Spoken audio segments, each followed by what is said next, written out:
Platelets, RDW, which you're going to ignore. This is your differential. We already know what the white blood count is. Now we're going to learn what percentage of neutrophils, lymphocytes, monocytes, eosinophils, basophils. So the report looks like this. These are the actual numbers. And over on the right-hand column are the normal ranges for each value. So for instance, I can look at this person's hemoglobin and hematocrit, 11.4. That's a little bit low. What's the normal range here?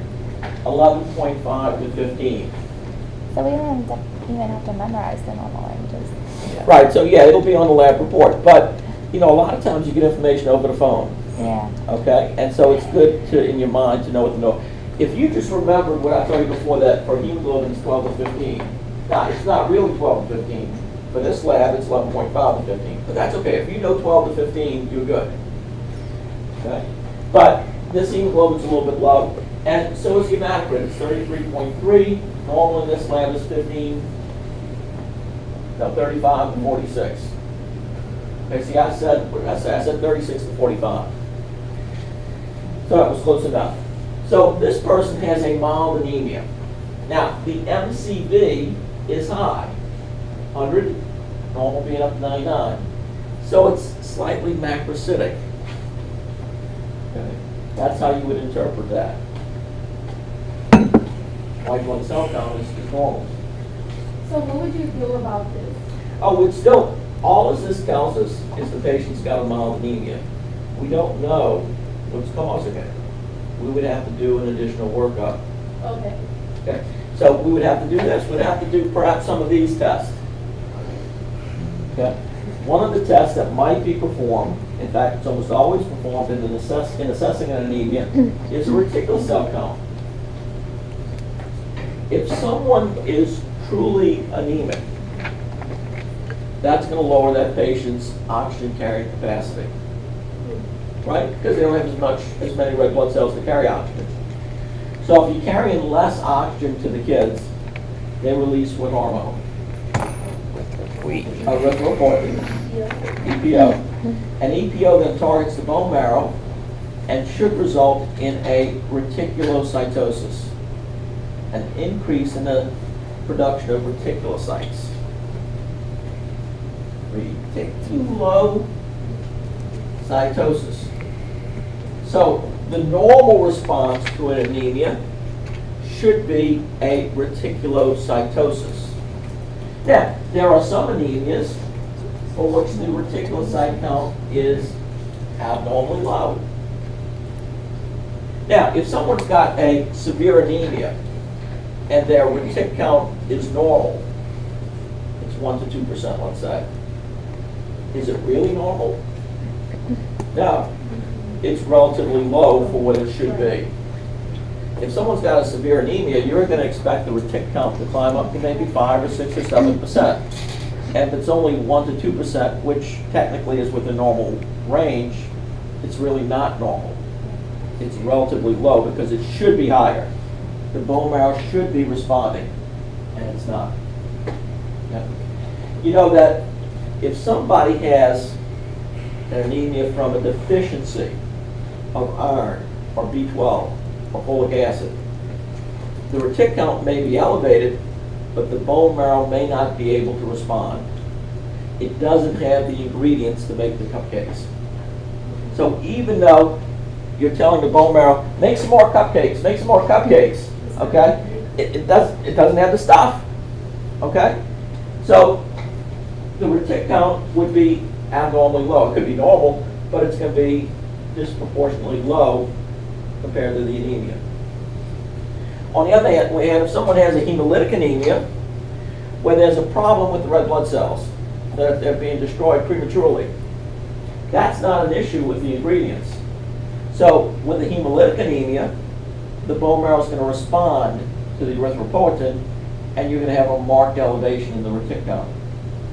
That make sense? So, depending upon the type of anemia, the retic count could be high, normal, or low.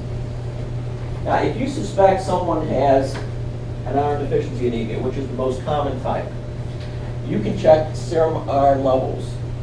Those of you who have taken chemistry, Fe is the symbol for iron, the abbreviation.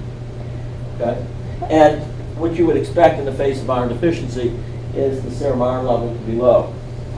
What do they mean exactly when they say serum iron or serum bilirubin or? What they're doing is they're measuring the iron within the serum component, the plasma. Okay. Okay?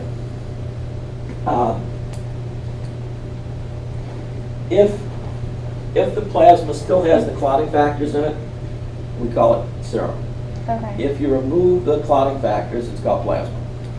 And I think that's the way it is. Okay. I always confuse the two, but I believe that's it. So a lot of times people will use serum concentration or plasma concentration interchangeably. Okay. Depending on your clotting factor. Yeah, but I mean, unless we're talking about clotting factors, It it's doesn't going to be really the same number. Okay. Okay. Now, so in the face of iron deficiency, the serum iron level or the plasma iron level would be low. TIBC refers to total iron binding capacity. Okay. Remember that transferrin is a protein that carries iron within the bloodstream. Mhm. So transferrin makes up a large part of the iron binding capacity, the capacity to bind to and carry iron within the bloodstream. There are other carrier molecules. We said that ferritin is a storage form of iron present within tissues. But there is some ferritin within the blood. And so they're kind of in equilibrium. Most of it's in the tissues, but you do have some ferritin in the blood. And the amount of ferritin in the blood, its concentration, is in direct proportion to its concentration within tissue. Okay. So ferritin would contribute to iron binding capacity. It turns out that when serum iron levels are low, the liver compensates. The liver produces most of the circulating proteins by producing more carrier proteins like transferrin and ferritin. So in the face of iron deficiency, iron levels are low, but total iron binding capacity is elevated. Okay. So, scarecrow in the face of iron deficiency. Did you get that? Did you read it? Okay. Now, percent saturation is just the ratio of iron over TIBC. That ratio is going to be low because most of those proteins that are there to carry iron are not going to be saturated with iron. So the ratio of iron to TIBC is going to be low. The percent saturation will be decreased. So TIBC is ferritin, transferrin, and Other carrier proteins. most that are And the ability of the plasma to carry iron is going to be increased, but it's going to carry less iron. All right, if we see that someone has a macrocytic anemia, like we did in this recent case, we're going to check B12 and folate levels because those are your classic deficiencies responsible for macrocytic anemias. Our friend Billy. Billy who? Reuben. Billy Rubin. What type of anemias would prompt you to order a Billy Rubin level? Hemolytic anemias. If you suspect someone has a hemolytic anemia, maybe because they're jaundiced, what that represents, that hemolytic anemia, is accelerated destruction of red blood cells, where you're rapidly breaking down red blood cells and converting heme to bilirubin. And so the bilirubin levels within the blood increase. You're producing more bilirubin than the left liver can handle, can pick up and conjugate and excrete into the bowels. Hope everybody read that little handout on bilirubin metabolism. Okay? Now, what we didn't say about hemolytic anemias is that most of them are what we'd call extravascular hemolytic anemias. That means that there's accelerated destruction of the red blood cells by macrophages within the liver, the spleen, and the bone marrow. So that the route of destruction is very similar to the way senescent red blood cells are removed, but it's occurring at an accelerated pace. It's occurring outside the bloodstream within those organs, the spleen, the liver, and the bone marrow. So it's extravascular.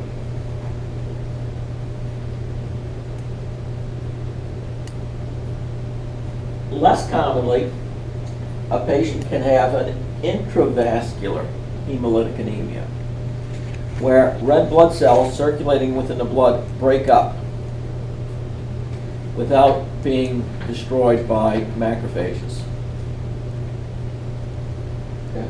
So it's not a situation where the cell, for instance, gets stuck in the spleen and gets removed. That would be extravascular. I will give you an example of intravascular hemolytic anemia. Let's suppose that I have type A blood. Okay? If I have type A blood, I'm going to be born with antibodies against type B. Okay? So that if you transfuse me, only give me type A. Okay? Otherwise, I'm going to have a mismatch situation. If by mistake, either by lab error or a mistake being made by the nurses, I get a transfusion with type B red blood cells, then those circulating antibodies against type B are going to coat those circulating transfused red blood cells and bring about intravascular destruction without the need for macrophages within the spleen, the liver, the bone marrow. Within the bloodstream, these cells are going to be destroyed and release hemoglobin directly into the blood. Does that make sense? Mm-hmm. That hemoglobin, and we'll talk sometime later about this, can be toxic.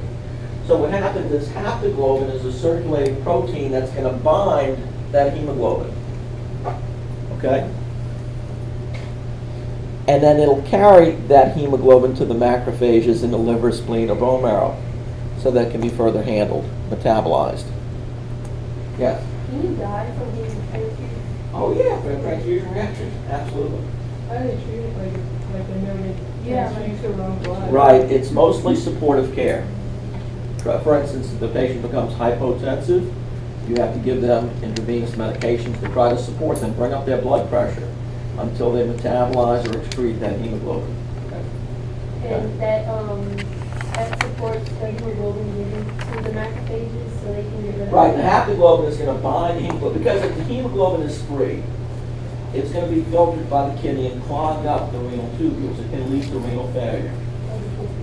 That's what renal failure is. It's kidney failure, right. And so that's just one component, okay? If you have this abnormal circulating protein, this hemoglobin, not confined to red blood cells, it can trigger a fever, okay? So there are a number of things that can occur if you release hemoglobin directly into the bloodstream, but haptoglobin initially is going to bind it, okay? But what happens with an intravascular hemolytic anemia is you soon deplete your circulating haptoglobin levels, and then you start releasing free hemoglobin. Okay, and that's when it becomes bad. So, So the idea is if you have intravascular hemolysis, serum haptoglobin levels will fall, okay. okay, because you'll be depleting these proteins as they bind to the hemoglobin. So basically, like, there's no way that you can produce more haptoglobin in that situation. You would just consume all you would have. consume it, right, that's right. Okay. So that's only with intravascular hemolysis. Sometimes when I teach this course, I regret putting this up here, thinking that, well, when you learn pathophysiology, you'll pick up on this. Okay, but then I realized that I'm no longer teaching the nursing patho, so they may not cover this. I know I covered it. Hemoglobin electrophoresis, what is this? This is a test to assess for abnormal types of hemoglobin, like hemoglobin S that's present within sickle cell disease. We would call that a hemoglobinopathy. A hemoglobinopathy is a disease of hemoglobin.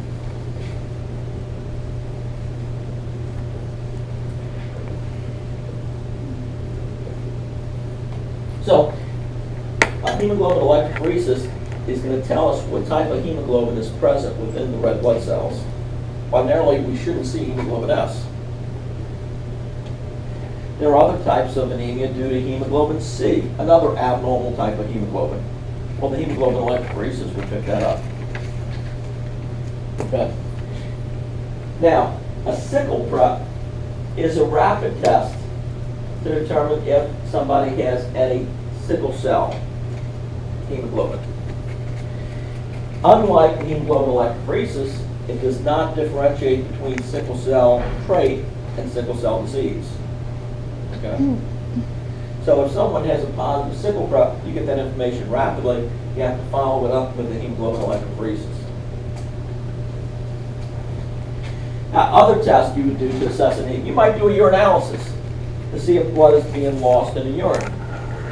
If someone is iron deficient, for instance. Hemocold test. You remember what that test is? If you suspect someone is iron deficient, the most common route for the loss of blood that contributes to iron deficiency is through the GI tract. Sometimes someone can lose blood slowly. So that if you ask them, do you see any blood in your stools? They say, no, it looks normal. But if they have an iron deficiency anemia, you better go up there and do a rectal exam. You're going to take a smear of stool from the rectal wall, and you're going to do what's called a Hemocold test, where you spread that smear onto this little white piece of developing paper, and then you add a reagent. If there is blood in that stool, the white paper turns blue. Okay? But you have to do a rectal exam to perform this test. Number one rule, always wear gloves. Okay, I shouldn't have to tell you that. Okay? But always wear gloves. It was funny, I was teaching Pathophys, and now this is a student. Oh, what's up, Cameron? Okay. She's now moved. No, she raised. I think she's a second year, I believe. Or maybe she's still first year, I don't know. So I said, okay,